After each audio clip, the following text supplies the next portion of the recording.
Going live. It's everything looks good. Good evening, everyone. Look, he's trying to get in front of me. Can't do that, AD. Welcome to Photography Live and Uncut. My name is Paul Griffiths, and today my guest is AD Wheeler, master in the Arcanum, professional photographer. Welcome to Live and Uncut, AD. Hell, awesome to be here, Paul.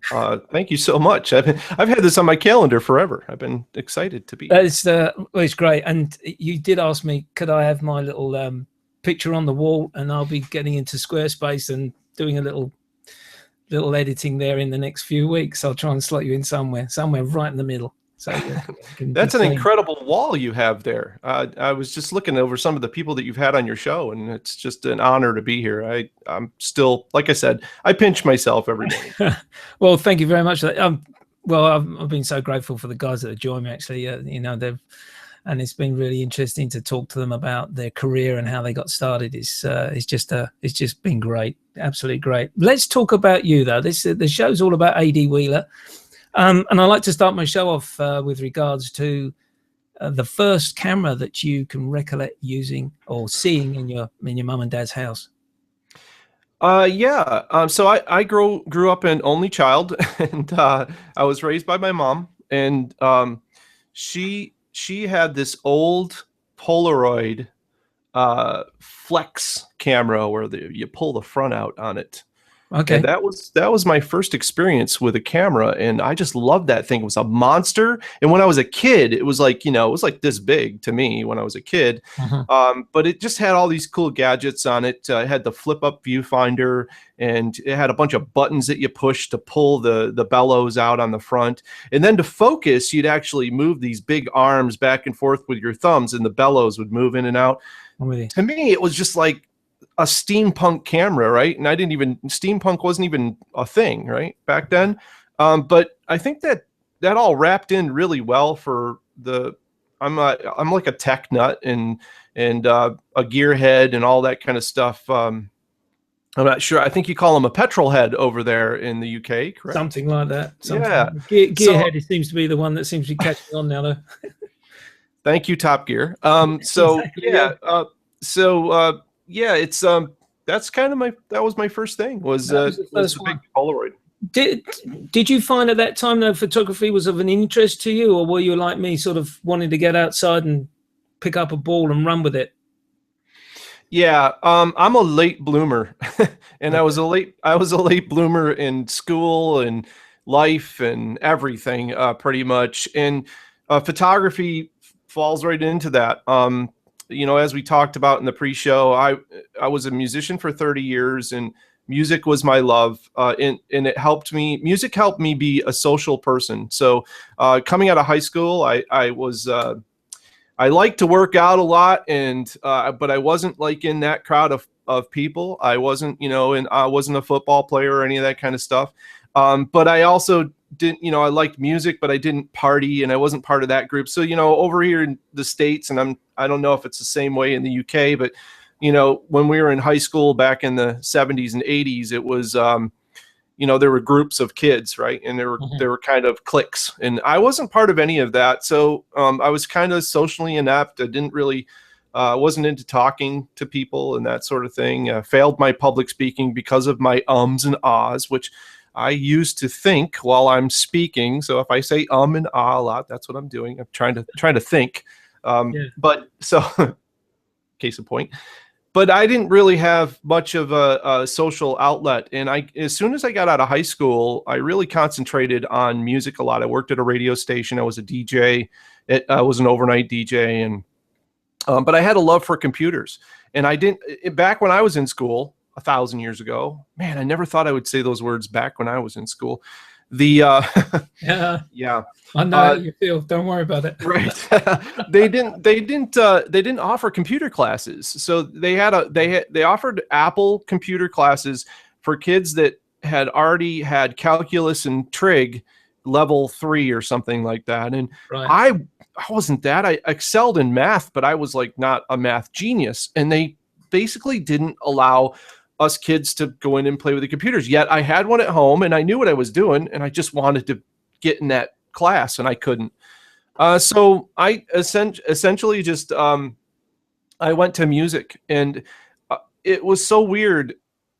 I played on my porch, played in my house, that got with a bunch of friends, and finally got a band together, and we got our first gig, and it was so weird finishing that first set. I can still see it to this day, and having all these people come up and want to talk to me. And it was at that point where, you know, I had to talk. That's all I had.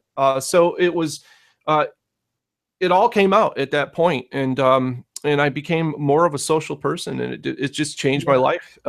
So yeah, photography was not there for me in the beginning. I had experience with the camera. I have Polaroids that I, you know, snapped photos with and things from back in the day, but nothing that was serious. It was just it's interesting how many photographers actual fact started as their major interest in music. You know, Ted Forbes, the art of photography, Rick Salmon, and some other guys that I'm talking about, all have this early background interest, knowledge of music. Either they did it at school or they studied it at university.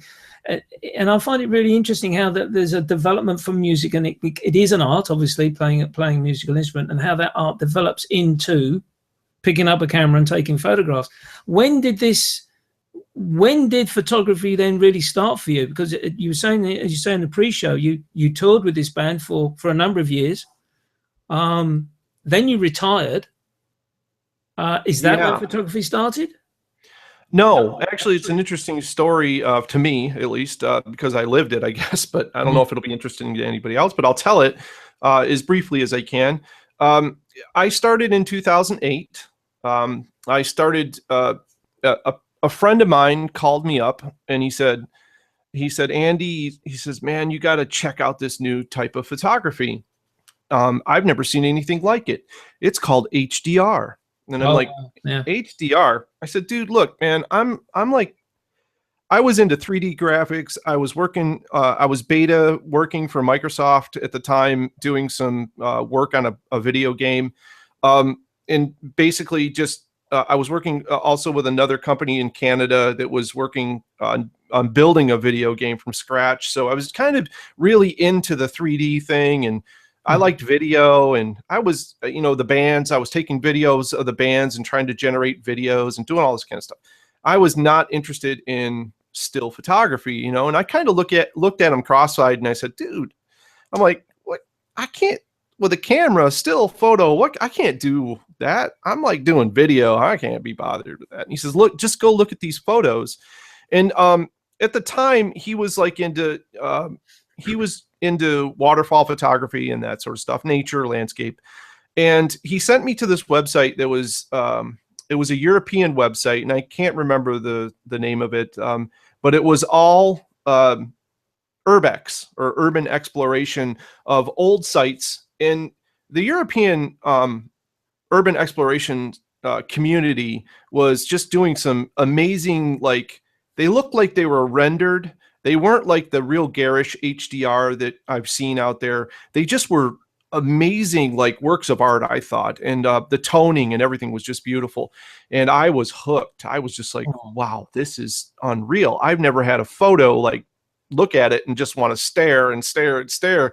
So that was like at that point I was like, man, I got to get a camera and try this. I got to try it. So he pushed me and pushed me and pushed me. And I picked up my first camera, which was a Sony, an A100 at the time. I had no money. I was working at a music store and doing the band and teaching and doing that sort of stuff. And so I picked up the camera and started shooting. I still have my very first photo that I ever took. I still have that. And I've shared that in my cohort, by the way. That's kind of one of the things we do, is share your first 4, which is your first 4 photos, if you can find them, that you took with a DSLR. And so it started with that. And then he got a hold of me and said, hey, man, why don't we try to look for locations like this in our own country? Like, you know, obviously we can't make it to Europe. So let's try to look for some abandoned locations and do that sort of thing. And we went on our first adventure in 2009, and we shot 4 locations over 4 days. And it was all completely, I can say this now, I think we're past the statute. We must be getting close to it. It was completely, you know, we just went and shot. and we didn't get permissions. We just, it was an adventure. I'm getting a little goosebumpy even talking about it now, because it was exciting.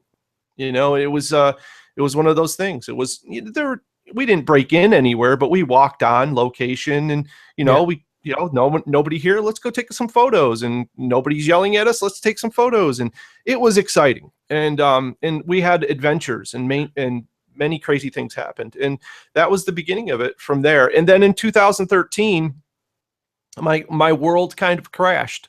I got really sick at the beginning of 2013. I think it was part of, I was going through, well, not 2013, but prior to that, I had gone through a divorce, and that was weighing heavy on me. And then the problem I was running into was photography was starting to take off, and music was starting to let me down a little bit. And so I had these people that I had been touring with for 7 years, and they were my family and my love. And we had been through a lot together, started to become unfulfilling in the creativity department, and photography was starting to fill up. So I had these two masters to serve, right? And I just couldn't do it.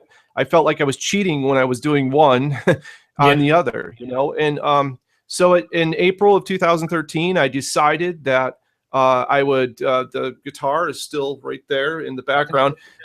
It still sits there. I do pick it up once in a while, but I did decide in 2013 that I was going to make a big decision and retire from music completely. Like, I wasn't just going to say, well, I'll do it once in a while. I am not going to do it anymore. I will not play out, or I will not play live. That's it.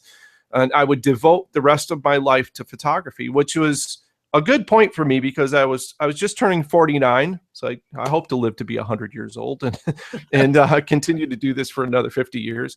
But it was lugging the equipment, and we were doing big shows, and we were doing it all ourselves, and all of that. It kind of just said, enough is enough. I've done chasing the dream as far as that goes. I've recorded several albums and played on other folks' music, and had so many unbelievable moments on stage with Dierks Bentley and Big and Rich. And I've played with Cinderella back from the 80s, played on stage in New York City with them, and just sharing the stage with those beautiful people and being accepted was a great accomplishment for me. And I was like, where can I go from here? I'm done. That's it.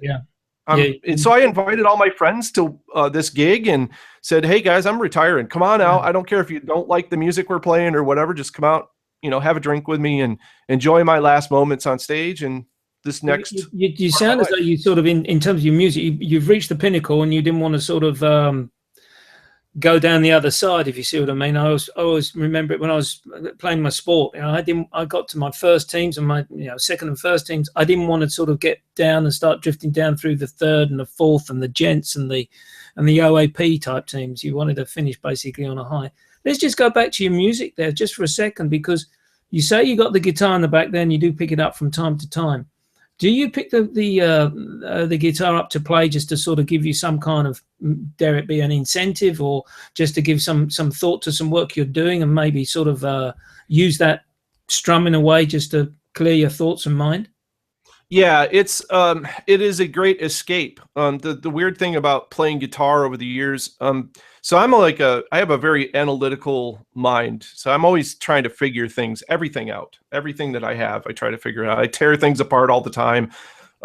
Lenses, cameras, as we talked earlier, whatever. And I'm trying to figure it out. I want to understand it. So for me, moving away from guitar for a while and then going back, it gave me kind of a realization to why I played. So now when I pick it up, I realize the communication between my brain and my hands, which I don't practice, and still I pick it up. I still feel like I'm doing pretty good. It is a wonderful thing, this language that you develop between the muscles in your hands and your brain. And I improvise. And one of the things that I over the years I've learned to do is to improvise. And that language that comes out, it's like this other language that we don't speak. and Yeah. I can do it with the instrument, but I can't say it personally. So sometimes I need to say those things. So you know, the amp is sitting over here on one side and the guitar's over there and the cable's right here. So if I need to do that, yeah, I pick it up and kind of get back to that realization of how to communicate, you know, and we do that through our cameras. Trey talks about it a lot. You know, obviously we all have Trey in common. Trey talks about when we put the camera up to our eye and we zone in on just that square that we're in, and we become focused. Our whole world goes away except for what we see through that, or at least that's what we try to do. Yeah. And the best photos come out when we submit to that, when we allow ourselves just to become one with the camera, and our world becomes what's in that square. And so I relate with Trey on all of that philosophy. I think that's one of the reasons why I get along with him really well. When we've hung out, it's been really cool and very surreal kind of thing going on. But you know, that's Trey in a nutshell, I think. But I think you make a good point actually with regards to the guitar, because I remember seeing a really interesting interview between Karen Hutton and Rick Salmon. And at the end of the interview, Rick had his guitar, and I think he had a keyboard with him as well. And he was just playing a certain style and a certain way. And he said, "This is how this influences with this type of photograph, and this is how this." And there was different either playing with aggression, playing smoothly or softly. I don't know the musical terms, but it was a very interesting way that he related music into the art form of creating imagery with his camera. This talking cameras there, and I noticed we started talking about the Sonys at the start off, and you started off with the was it the A100? Did you say the Sony? Yeah. You've obviously stayed with Sony, because I noticed on your website you're now a mirrorless shooter with the A7s. I remember when it was Minolta and Sony took over the control of Minolta, and then obviously decided that their name was probably more catchworthy than the Minolta. Always Sony, never been tempted away from Sony with these other products which have come to market? Nope. It's quite strange. No. Yeah. So yeah, I was a little bit when the Nikon D800 came out. I will admit that. My buddy got a couple of them, and he's a Nikon shooter, a Nikon shooter. And so yeah, the big megapixels, the features and all that kind of stuff. But I didn't realize Sony's little thing that they did, where, you know, and then I read that they put Sony sensors in that camera, and they had an agreement with Nikon that, you know, that we won't produce a camera for a year on that sensor, so that you guys can, you know, the D800 will get out there. And it did really well. And Sony kind of stood back and went, let's see what people complain about with this camera. And one of the things was the size. People would love it if they made smaller cameras, right? And then Sony's like, well, how about we make it so you can put any lens you want on the camera? And they kind of duped, I think, Nikon at that point in time, and then came out with the A7 series, which just blew up, I think. And it was a great moment for me, because as a Sony shooter, I will tell you, I've taken a lot of ribbing from a lot of people. You know, it always became talk about the camera and not the images, which kind of bothered me a little bit. I will admit to that.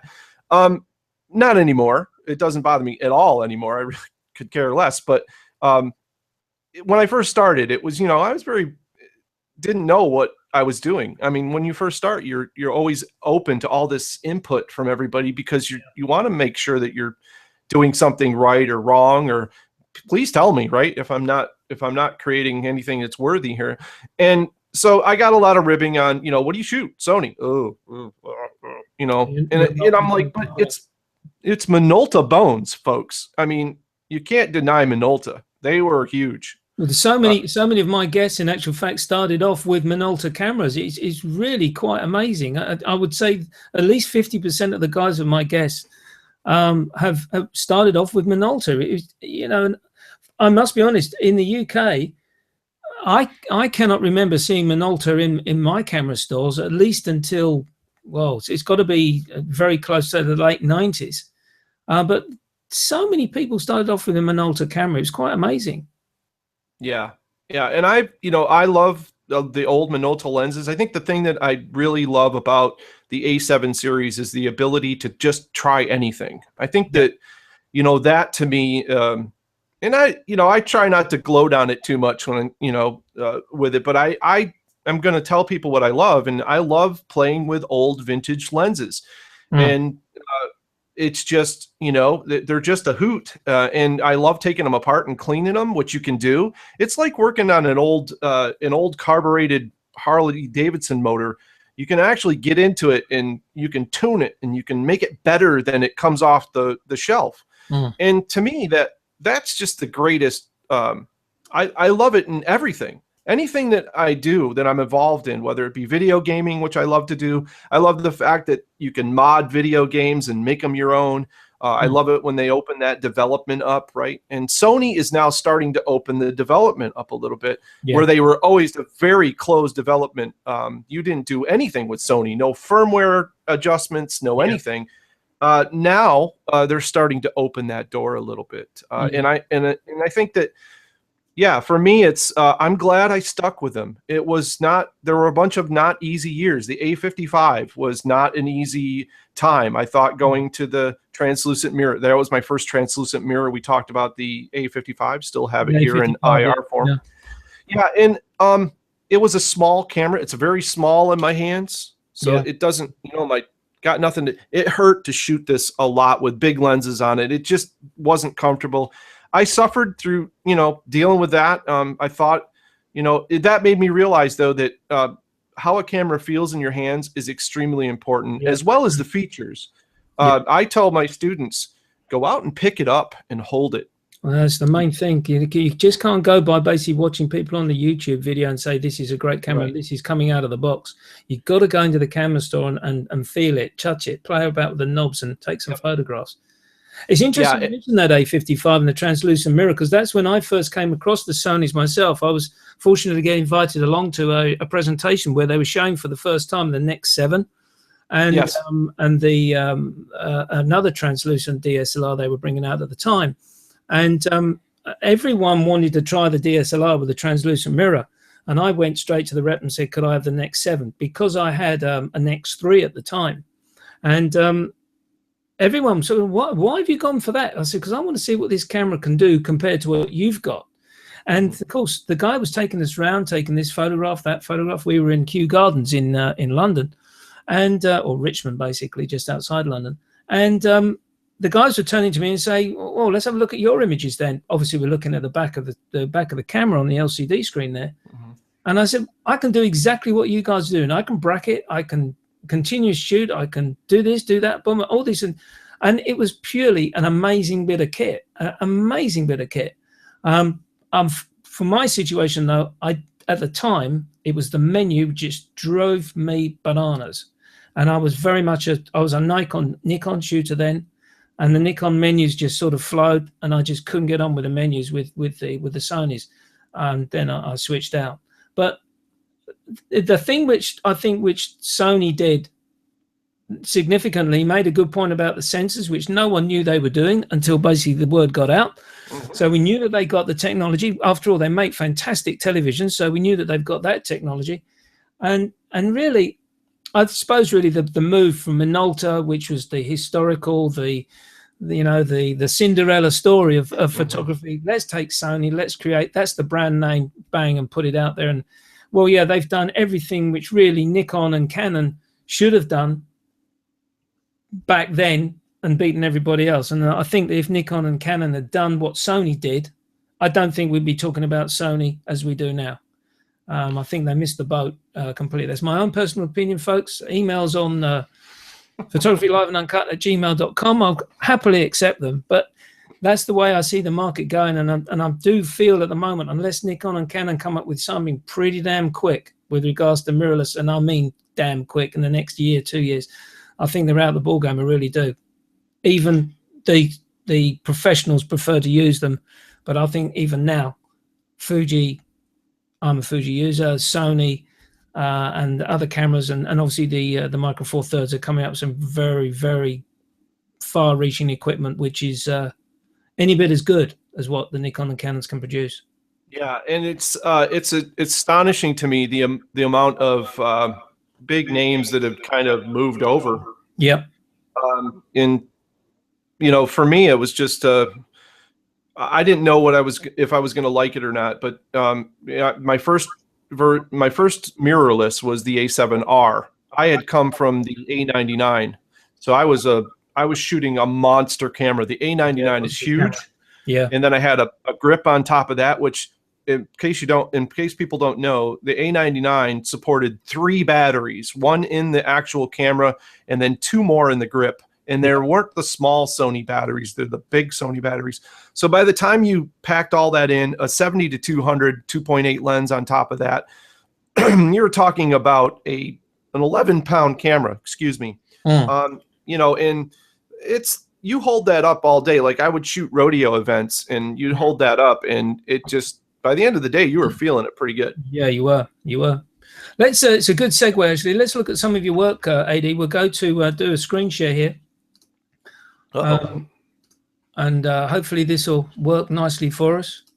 Can you see that okay? Yes, sir. That's great. That's a good start. I should be in the portfolio page. Yes. That's coming up. So what I'm going to do here is I always do with, we've got some viewers, actually live viewers. Thank you very much for joining us live. I'm just going to scroll through here and there's some particular images you want to talk about, AD. Just stop me and we'll go back. I'm looking at some images here. This is typically not what I would term as HDR. So, you know, tell me if these are deliberate HDR or whether you've in actual fact just taken what I would term the natural shot. Yeah, actually everything that you're seeing on this front page, I think is all HDR. Oh, right, okay. Here. It's a really nice natural look. I think one of the things which happened with HDR when it first came out is people took it to the nth degree and created some really, really harsh images, which for the diehards of photography, I think turned them off the fantastic process that it is. It's so it's an interesting kind of thing with me, that trip through HDR. When I first started, I was shooting, you know, I've always used Photomatics. I tried everything else. Photomatics has always been my kind of go-to. And I shot a lot of HDRs. You know, the dynamic range on an APS-C sensor is less than a full frame. So while I was shooting on that smaller sensor, there were locations such as the one here that's coming up on the lower left of the large like tower thing. This was in complete darkness, and then there was bright light coming through the windows up at the top. And you know, this is an old abandoned coal crushing factory. It was 10 stories tall, and there's no lights, there's no people, anything in there. And so to shoot that, I would have to shoot 15 shots and just cover. And on a Sony back in the day, it was you got 3 brackets at, you know, 0.5 of a stop. So you're like scrambling. Luckily, nothing was running around in here, so it's a still shot. But still, you had to capture every bit of that range. When I didn't do that, and I left it up to Photomatics or any of the other programs to try to figure it out, I think there's not enough data there, and you end up with a pretty garish looking image. So I, you know, tried to perfect my technique of metering. Okay. Because the meter in situations like this can lie quite badly. Even if it's in full scene metering, it still depends on the percentage of light versus the percentage of dark, and then it averages that out. That's how that metering system works on the Sony.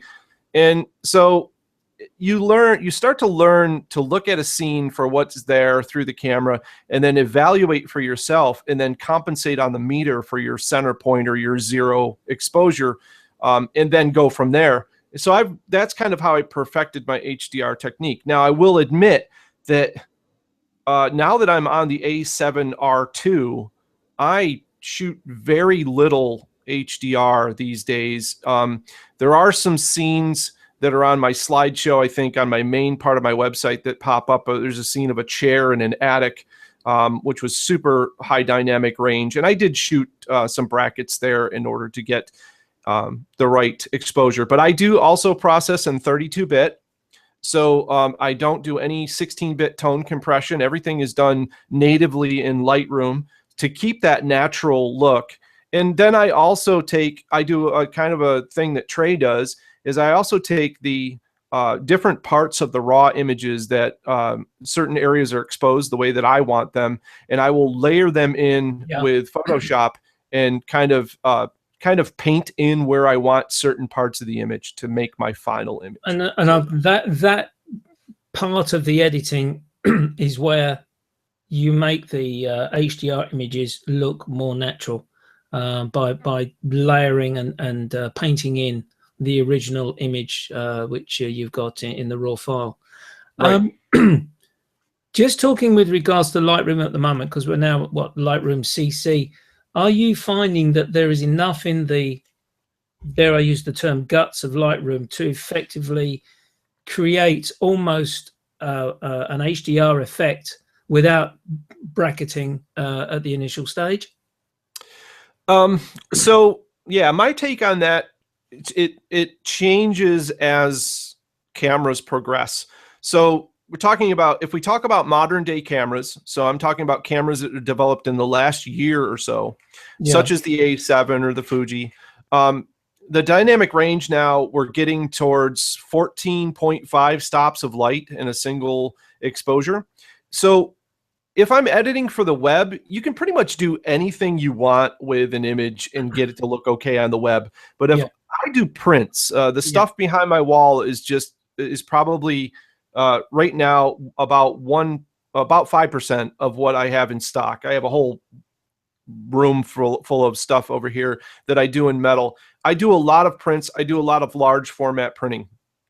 If you're going to do that, you can't cheat. You're going to end up with noise or something somewhere, or something out of gamut. It just is very impossible to cheat and get the print to come out as well as I want it to. So my philosophy when I'm out shooting is, why not get the data while you're there? If you don't use it, you've wasted only bits and bytes. You haven't really wasted any film. We're not affecting the environment as far as I know. So I think that when I'm out there, that's generally my philosophy is, why not just capture what I need?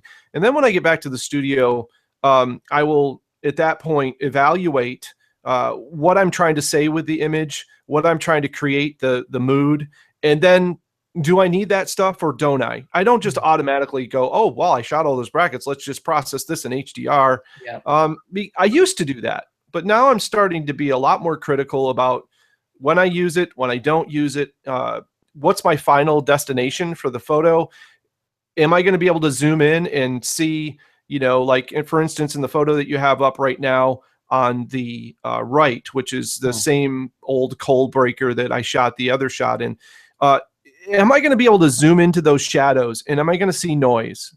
Am I going to, because I'm going to blow this up big, or I'm hoping someone will buy it in a big format, right? And so with that in mind, I'm always very critical of shadows and highlights to make sure that I'm still getting that detail everywhere in the image. And then I'll go through and selectively shadow and shade the image where I want the contrast. Maybe there's an area like in the back of this image, there's a dark area. There was a doorway there that's dark. And when I went to there, I got to admit, I was pretty creeped out by this dark doorway that I couldn't see through. I didn't know who was in this place with me, if anything was in there, if there was an animal, whatever. So I wanted to bring that home to people who would look at this scene and say, wow, that's a cool scene, but boy, that end of the scene kind of scares me a little bit. What's out there? What's there? So in the HDR, you of course can see right through that doorway. Not a problem. Nice. Yeah.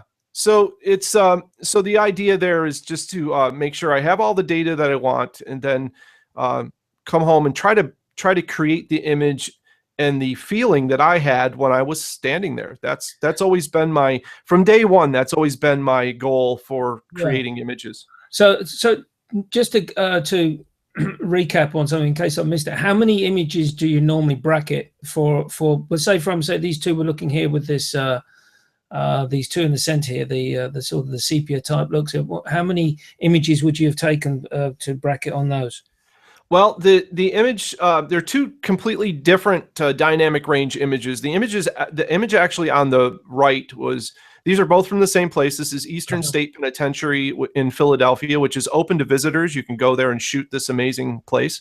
Really? On the right, was a very dark image with a blown out skylight. But I kind of liked the skylight was really the point of light there for lighting up the floor below, which made that beautiful line that goes through the middle. So I left that blown out.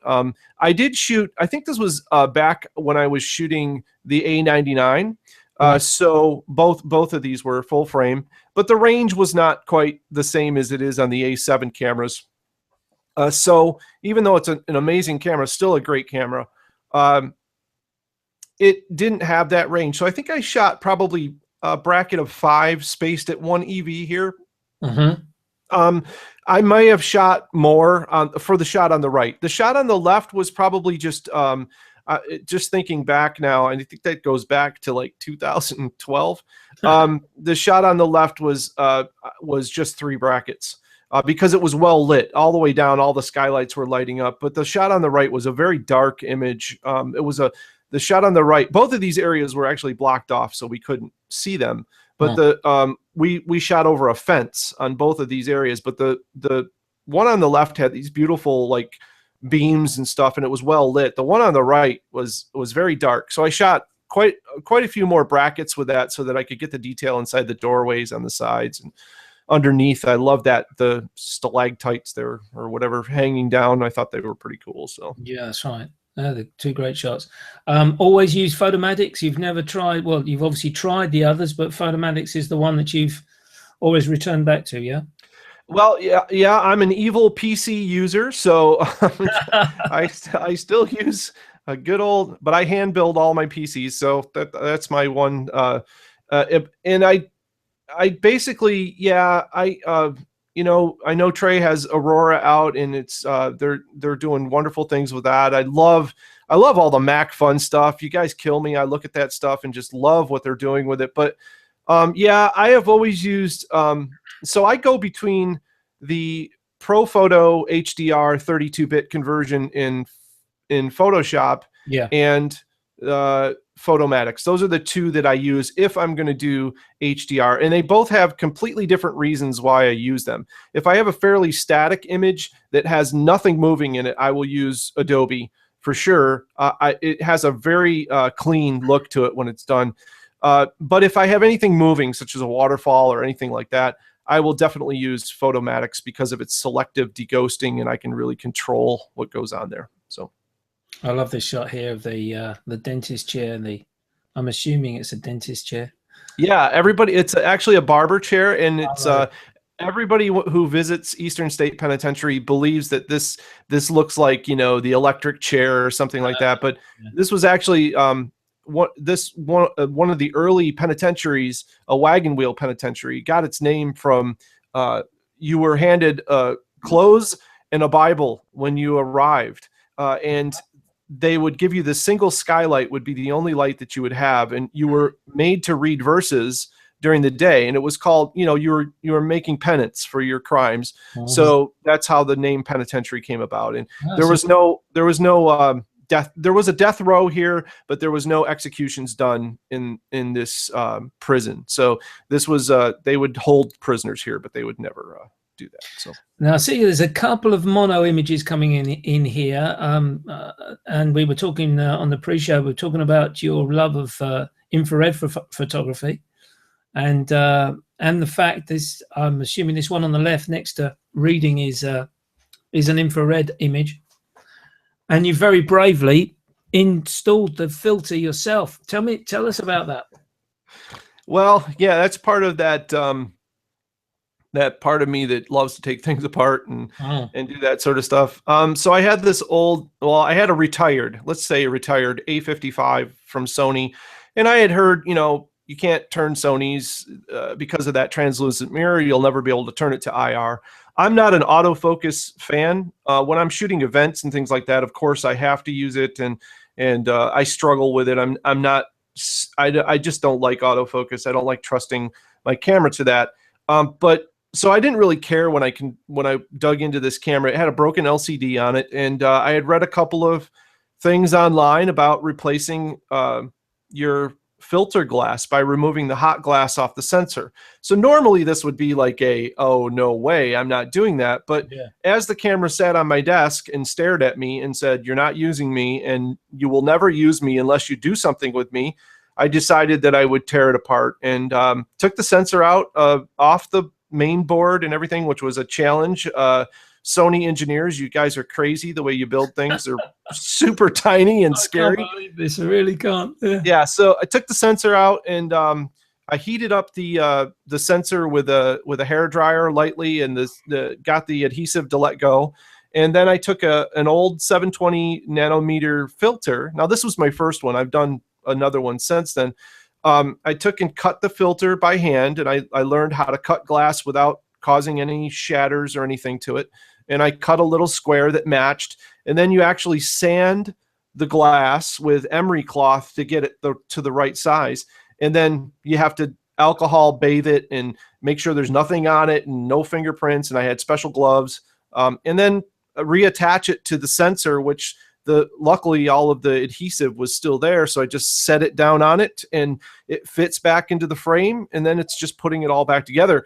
And the wonderful thing is the first time you turn it on and it works and you're like, wow, this is so cool, because you see it in infrared, which is a whole nother world. So it's interesting you mentioned that, because one of my guests earlier on, I'm just trying to find the episode, but he in actual fact got to that stage of putting the new filter, which he'd done exactly the same as you, cut the glass and sanded it down and then cleaned it, and he made was it something like 4, maybe 5 attempts before he had no dust in between that filter and the sensor, which that must have been pretty frustrating.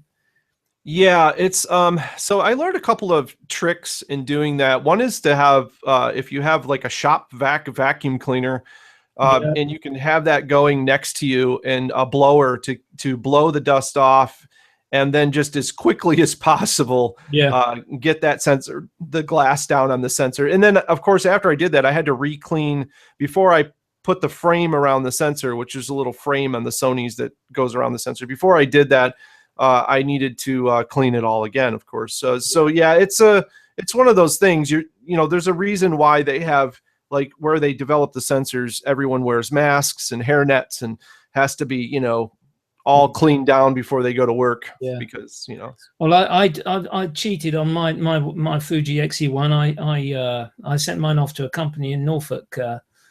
And ACS, and they did that. The only thing which I would say with regards to infrared photography, if anyone's interested in doing it, is try and do it DIY if you want, but getting it done professionally is obviously the easier way.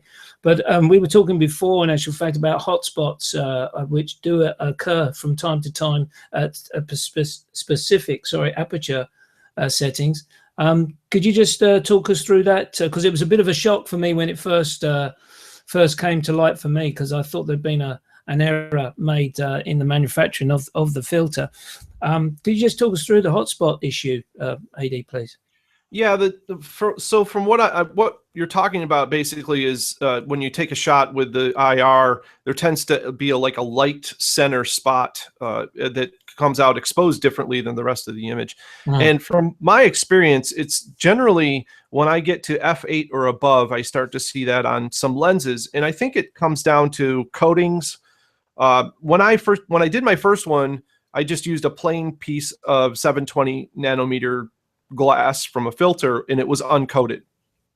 Sensors, hot glass, have very specific coatings on them so that reflections don't happen between the actual sensor lenses themselves and the hot glass that's in front of them. And so when you do these modifications like yourself, I didn't do any of that. And I think that the second time I did it, I mounted the sensor with the thinking that the reflections were coming from the lens, the back of the lens. Light would come through the lens, bounce off the sensor, and then hit the back of the glass, and then come back in, and you'd end up with light amplification in there. I think what I did was mount the coating the wrong way. which kind of made the problem worse. I think the coating really has to be turned towards the sensor. If you're going to try doing it yourself and use a multi-coated filter glass, make sure that the filter glass coating is pointed towards the sensor itself instead of towards the lens. I think that's where it comes, because what that does is keeps light. Those coatings keep light from reflecting. They bounce the stuff instead of accepting it. So yeah, hindsight's 2020. So now I just, I try to shoot it the lens more wide open to avoid that problem as much as possible. When in actual fact we talk about it, we say we get this problem at f8. I think I've experienced it at 5.6 and f8, that sort of thing. So around about the same sort of range. The beauty of the old film days infrared was this softly focused, sometimes not in focus at all, heavy grain. So really, to a degree, you're not really looking for a huge depth of field here, are you? With the type of work, it's nice to have for something to be different for a change, but to replicate that true IR, you're really looking to operate your camera, your lens rather, at f2 or 2.8, 3.5. Yeah, I think the beauty for me, at least in the IR, the very first time you run it, you realize how much IR there really is and how much more light. You're like, wait a second, wow. I used to, I would have to shoot at, a much slower shutter speed to get this much light in the camera. So it's pretty impressive.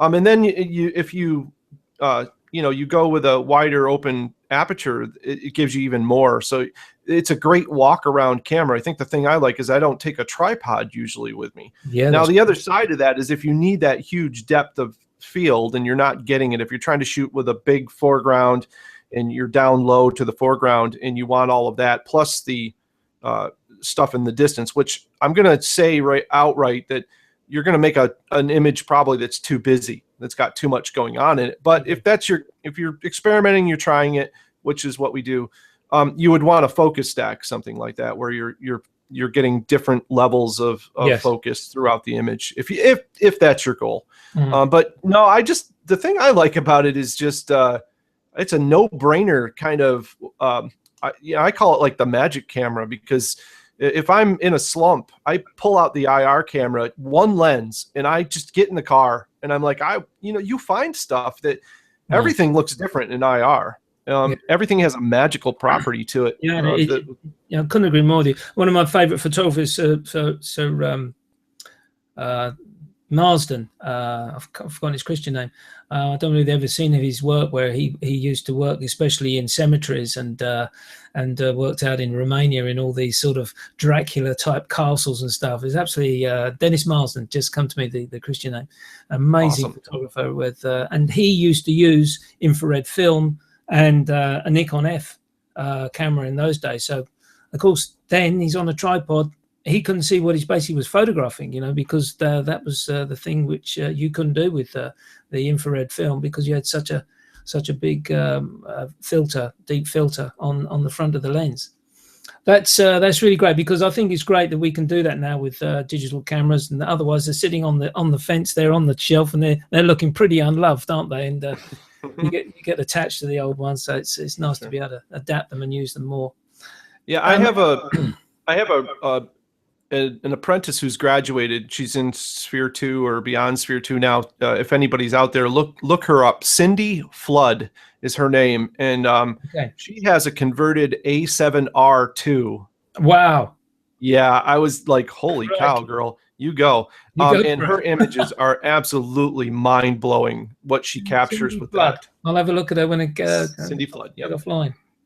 Very, very good segue. You're good at this, AD. We're going to talk about the Arcanum now, because I'm in Sphere 2 with Jessica Lark, and just prior to the show I was having my level 24 critique, which is going really, really very, very well. I can't talk more highly of the tutelage that I'm getting from Jessica with everything.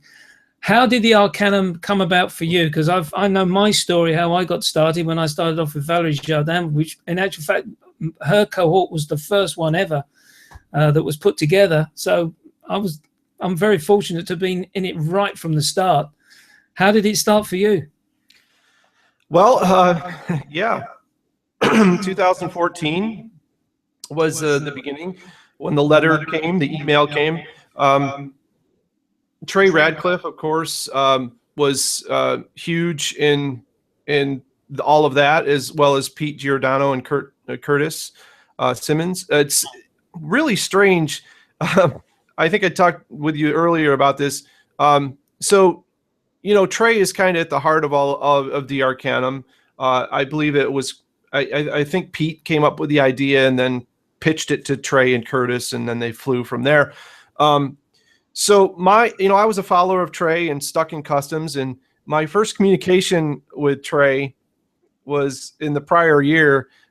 Trey was moving from Austin, Texas to New Zealand, and that's pretty much all I knew about Trey, other than I liked his photos. And I think the thing I admire about Trey is just him as a person. That was the thing that really attracted me to Trey. I hope Trey doesn't feel weird about that. Trey, love you, brother. Like a brother, I should say. But I think his mannerisms, the way he presents himself, to me, he's very genuine, and that's what I love about him. And so that's what I take from him for myself. I try to uphold that.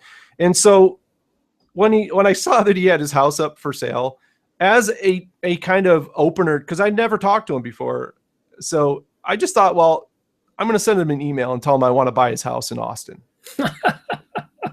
So I remember I sent an email and said, "Hey Trey, man, I want to buy your house. I'm serious," or something like to that order. And so Trey wrote me back, and he said, "Oh, great! When can we show it? We'll make a time," and all this kind of stuff. So I got this email back, and I'm like, "Uh-oh." I was just, how do I say I was just kidding without, So I wrote him back and said, "Well, there's a contingency. You have to hire me to work for you for Stuck in Customs. And I don't care what it is. I'll clean your bathrooms. It doesn't matter. I just, I want to work for you. And then I'll buy your house." And I can't remember. I'd have to look back on my emails, but Trey was not overly enthused at the time in my response. And yeah, so that was our first meeting together. And I don't know if that made him look at my work. If I'm not sure what happened between then and getting the email, obviously from Trey. I was an Inception master, but I was kind of like, we talk about late blooming, right? I was the last Inception master added before they started the program. So I don't know why. I don't know where it came from. Thomas Hawk was following me at the time. He still does. Mm-hmm. And Lotus Carroll, who are both two photographers that I really admire for their work ethic and their work itself. Yeah, and so I don't know if they somehow did something. I know Thomas was, talking with Trey and all of that stuff at the time. I have no idea how it came about. No one's ever told me. And I think that that's the cool thing about it, right? Is that it is a mystery, and that's fine with me. And the letter came in July 23rd of 2014. Not like I remember it or anything. Mm-hmm. And Trey just said, "Hey man, I'm doing this new project and I'd like you to be a part of it." And I'm like, I wrote him back and said, in big geeky ASCII letters, I made up a big thing that said "yes" with exclamation points on it that filled up the whole email. And then below it, I think I wrote something like, "Are you sure you have the right guy?" So, but then, the rest is history from there. I've been in it for 2 years now, and it has changed my life. It's changed the way I think. It's changed my art. It's made me, it's created my brand. I think we talked about that a little bit. They came to me and said, "We need a Meet the Master video." And I said, well, A, I don't consider myself the master of anything. And B, I have no idea what the heck I would talk about. So it really made me break down myself, which is horrible. Anybody has to do it. It's an absolutely horrible process to put yourself up on the wall and have to look at everything. So I did. And, the bad stuff, I said, all right, that's got to go. And the good stuff has got to stay. And this is who I am. And this is who I'm putting out there. And thus the AD Wheeler Photography was retired. And the Explorographer was born, because that's what I do. I travel. I take photos. I try to take the non-standard issue photo, and I try to travel to places that a lot of people would never probably see. So, and basically, hopefully, fingers crossed for you, selling the print that someone does want to see, and either have it up on their wall or maybe a print in the drawer which they like to look at from time to time. Yeah, the bonus is selling prints. Yeah. It's great. I mean, I just sold a couple yesterday, and I was really excited. But you know what? It's that whole thing. That's like bonus stuff for me. Helping others achieve their goals and get over their roadblocks for me and the Arcanum has been so much more rewarding. I did art shows for a number of years and traveled and did all that. And did really well and won a lot of awards, and that was great. But in seeing my work in print for the first time, if anybody is a photographer out there and hasn't printed your work, do it. It is unbelievable. Yeah, you're right. To look at a print and hold it in your hands. Exactly. Right. And if I sell one of those, that's great. And I love selling prints. Don't get me wrong. It's a wonderful thing. But for me, like selling my presets on my website, I have a store called a Photo Tools store where I sell presets and I sell Photoshop actions and brushes. I have a real popular brush series called Cloud Brushes, where you can replace your sky in a photo if you want to, or add clouds if they're missing in your composition, all that sort of stuff. That sort of thing, seeing people use those and getting use out of that and making beautiful images with that sort of stuff, to me is value that you can't put the almighty dollar or pound on. For me, I totally agree with you, actually, because just recently I started my own little workshop because I saw some guys were looking out for some tutelage on a local site in the UK here. And just recently, I've got to know one of the guys that have been watching my workshops, and we went out for just a walkabout, and I spoke to him afterwards, and I said, has it been of help to you? And he said, I can't tell you how helpful this has been, and it made me feel so good, so good. And you probably feel the same. You've just made a little comment here and there, and try this with your camera, try that with a camera. Oh, we were doing some street photography. Don't bother them too much. You've got a portrait. That's enough. Walk on. And just to get that little bit of praise, was just, as you say, so much worthwhile. And passing on, I think this is one thing, coming back to Trey, one of the things which I learned from Trey very early when I was watching his videos, when he was doing his early tutelage videos about HDR and everything, that sharing touch that he's got, and saying to people, I don't mind if you take the image off my website. I don't mind if you do that. But it's up to you. Obviously, don't use it commercially, because if you do, I'll come down on you like a ton of bricks, and that right. is perfectly understandable. But that sharing ability is the wrong word for me to use, but that sharing nature that he's got has rubbed off on me and has rubbed off on everybody else involved with the Arcanum. And that is what, in actual fact, the Arcanum is all about, isn't it? You got this sharing community where, yes, we're getting our tutelage from the master, yourself and Jessica Lark and those like, but at the same time, you're getting so much information and help with the people in your cohort, your fellow apprentices, who make very, very good comment and critique of your work, worthwhile critique, not just, it's a crappy picture. No, it tells you something about the work you're doing and what you want to do. Yeah, the sharing thing, it's interesting, because we think that, in this day and age, like with social media, that I'm going to make a network, I'm going to share my stuff, people are going to see it, boom, done. And it turns out that the key to social media, if there's anything that you listen to in this podcast, if you want to boost your network, and with a boosted network, I will remind you that comes more opportunities. So this is one of the great things about social media. One of the better things about social media is that by boosting your network, you're going to get more opportunities, which is going to lead you down that path. It's going to open up things for you, doors, all that sort of stuff, as long as you're working hard and doing all the things that you need to do. If you share on your, and you know this, I know you know this because you share a lot of stuff. If you share 75% of other people's work that you admire and 25% of your own work, see what it does for your network. The greatest thing is when somebody, I love it when people like my stuff, that's great. When people comment on my stuff, that's even better. But when somebody shares my work with their friends or with their family, that is why I do this. I love that they're sharing, that they see something, they enjoy it, they're getting joy out of it, and then they're passing it along to hopefully somebody else gets joy out of it. That to me is huge. So when I do it for other people, that means they're going to return the favor tenfold. They're going to remember that moment that I shared their work.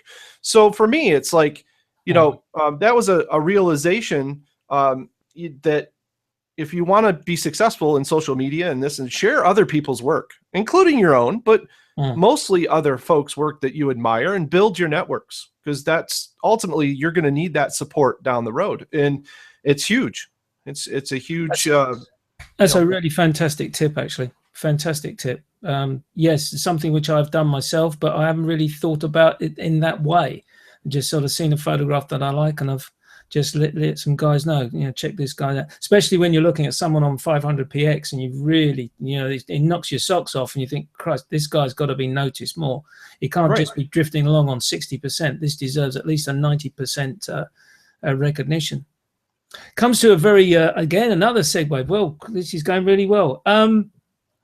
Who would you say has been your inspiration, AD? Well, a good question, Paul. And I've been preparing. I prepared my entire life. So when we first get into being a creative, we have dreams, right? And so my dream when I first started music was that someday I would get a review in Rolling Stone. Although I found, you know, that down the road, how much that really doesn't mean that much, but that was always my thing. And so I had a whole thing prepared. What were you going to say, right? When they say, who is your biggest influence on the guitar? And for me, this is a weird answer, but the truth, everyone influences me. Everything I see influences me. To bring anything to the top of that would be unfair to everything else that influences me. So I am a content devourer. I have to have content coming at me at all times, even when I'm creating and working. I generally have a movie playing. I'm a weird person because a lot of people listen to music, but I actually have movies. I watch sci-fi and fantasy movies, and I pull their visuals into my brain somehow, and then I try to transfer those feelings to my work. So I'm influenced by that when I'm creating my own images. But I look at, you know, bad images, good images, great images, all of it influences me in one direction or the other. So I would say that if anybody out there just focuses on the influence of one person, expand your mind and let everything come in and touch you and basically open up to that, because you're going to be a better artist, I think, down the road. And take what you need. You know, what is it? A good artist does whatever, and the great artist steals, right? Or something like that. I don't know what that quote is, but anyways. Again, it's another very good point, actually. You know, look at everything, take things on, and take it on board. But don't hold on to that. This is not going to be important to you. Let that go and concentrate on what you like. And if that does develop something and does influence you in your photography, you're not copying that person, because you're putting your slant on that particular photograph, aren't you? Right. And don't be afraid to expose your influences when it comes to a particular scene, or if you pulled from something. I'll always admit to folks what you did and what you're doing, because I think that's what people want to see. They want to see that openness and honesty in your work. You're really putting yourself out there, right? And to be a true artist, or to really expose your art, you need to be yourself. And we talked about this earlier. Finding your brand is really just breaking it down to what you really are. So for me, it's everything influences me. And I think there's we talk about adaptation as human beings, and to adapt, there's two different ways to adapt. One is to change ourselves to our environment, and the other is to adapt our environment to what works for us. And I think that that's the key one, is to take the things that we like and adapt them to our own work, and don't adapt yourself. It's okay to adapt to situations and go with the flow. That's cool. But I find that a lot of people get confused with constantly chasing the adaptation to what people want, right? Well, people like this, I'm going to do that. Oh, people want that. Well, I'll tell you right now that you will spend your life chasing, and at the end of the game, you'll look back and go, man, I didn't get anything done. Yeah, wasting time there. Yeah, you're wasting time. If you look at the greats out there, they really did their, in anything, whether it be music, and acting. This year we lost two amazing people, and they both cut their own path. Very, very strong influences in my world. And your country lost two amazing people, and it just they did their own thing. Say what you will, good, bad, indifferent. They were both very unique people. I'm speaking, of course, of Alan Rickman and David Bowie. Both were huge to me, and I just admired the fact that they were themselves. So if you take anything away, and I think if either one of them wanted you to take anything away from their lives and their influences, would be to adapt and be yourself. Just let it all hang out, man. Exactly, and you mentioned those artists as well, and of course the lead guitarist from Eagles, Glenn Frey. Glenn Frey. Quite an amazing start to the year, losing such wonderful artists. So okay, we come to my favorite question, because so many of my guests they tend to dodge this question, and I hope you're not going to do the same. Who's your favorite photographer? My favorite photographer. That's a great question. My favorite photographer is a photographer who will get along with other photographers. You dodged it. You dodged it. I come from so I'm sure none of them are watching this because they could care less, but I come from a small town in upstate New York, and I hope this is not, indigenous to other small towns anywhere, but we have a bunch of wonderful creatives here. Wonderful in that they create beautiful work, yet they can't get along and they cannot work with each other. And that is a huge fail in my book. Strength is in the community. And when the community starts to fall apart, if you're just going to go off and have an opinion and not, try to get together and work off the strengths that everyone has, then you fail. Those are my least favorite photographers. So getting in this group in the Arcanum, and I constantly talk about the Arcanum this and Arcanum that, and there's a reason why it's all over my pages and everywhere, is because it is I don't care what it costs. People talk about, it's $79 a month. I don't care. Seriously, cancel your Netflix, cancel your Hulu and all this crap, cancel your cable TV. And if you love photography, if you love creativeness, artistry, you need to be in a community with people like this, because it is a unbelievable boost to the quality of my work, just working with other apprentices. And I've said it before, they call me a master. It's a badge I wear so I can take the heat for when things go wrong. But my apprentices are just as capable as I am. And they are all amazing. And having this group of people, I wake up every day, I come into my office, they're already saying good morning, I got my cup of coffee, we're ready to go, how's everybody doing? And they're working, but they're checking in, they're typing on their phones, they're saying hello. We're probably getting them in all sorts of trouble at work, but anyway, it's this wonderful community, and there's so much strength behind that, in that openness to say, I'm not looking at something going, I would never do that. Oh, hey, look at that. I'm going to try it. Let's try it. And saying in the community that it's okay. It's actually not just okay, but it's actually encouraged to make mistakes. That's the only way you're going to learn. Well, it's the only way you're going to discover. Exactly right. And I'm fortunate enough to be a golf teacher for a short period of time. And there's no point in a golfer coming to me and saying, help me at the moment, and his game's perfect. You want to see him when he's not hitting the ball straight. You want to see him when he's making the mental mistakes and the psychological mistakes when he's out on the golf course. So you're learning. You have to make the mistakes to learn. Absolutely, and you have to make the mistakes to discover. And if we're brought up as from as children to adults into stop making mistakes, right? Are they what we're taught? Yeah. But when it comes to art, it's the amalgamation of different items that we throw into the bowl to see what comes out.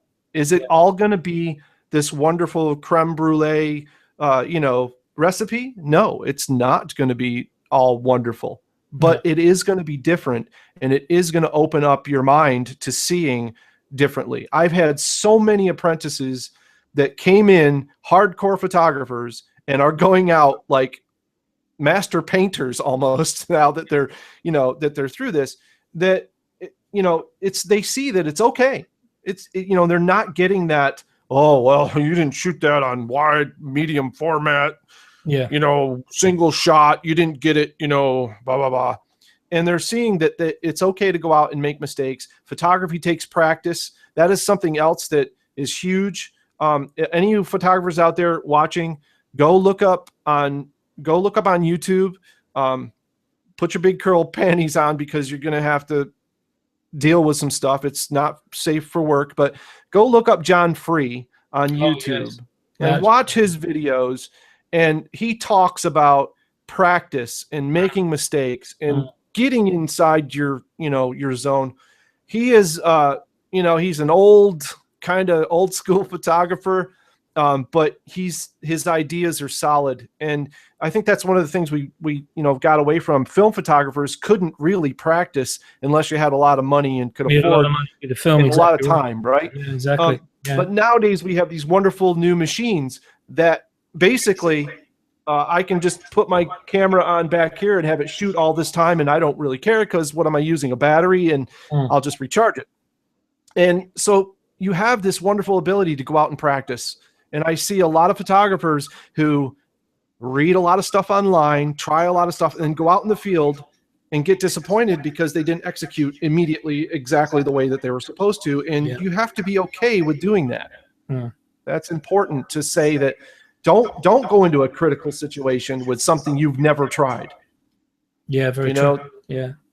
John Free's videos are amazing. I've enjoyed every single one of them. He's emotional. He gets into the depth of how he started in his photography when he first opened his Cartier-Bresson book, and all that, the story there, amazing. And the latest video he did with Ted Forbes, where the fella's walking towards him and he's just describing through with Ted what's going to happen. Is this person going to stop and pick up something off the floor, do a shoelace up? And it was just an amazing short clip of about 5 minutes that you learned so much from.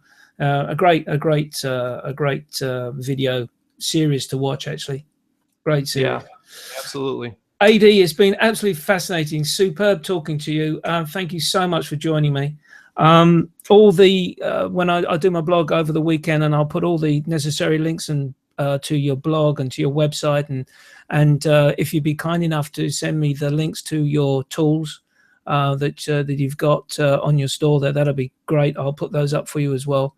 Thank you so much. I'm just saying this in part with regards to the Arcanum. Thank you so much for your input into the Arcanum as a master, and it's really great when we can sit down and watch all those videos where we've been taken part in with the Creative Wars and now the megapixels. It's really, really great input. Thank you so much for that. Suffice to say, thank you again for people that have joined us live tonight. Thank you again for that. It's been really absolutely fantastic. It's sign-off time, and I've been trying to get to this, and I'm having trouble, but please help me. Next time you go out shooting, leave your camera bag at home. All the best, you guys. Good night.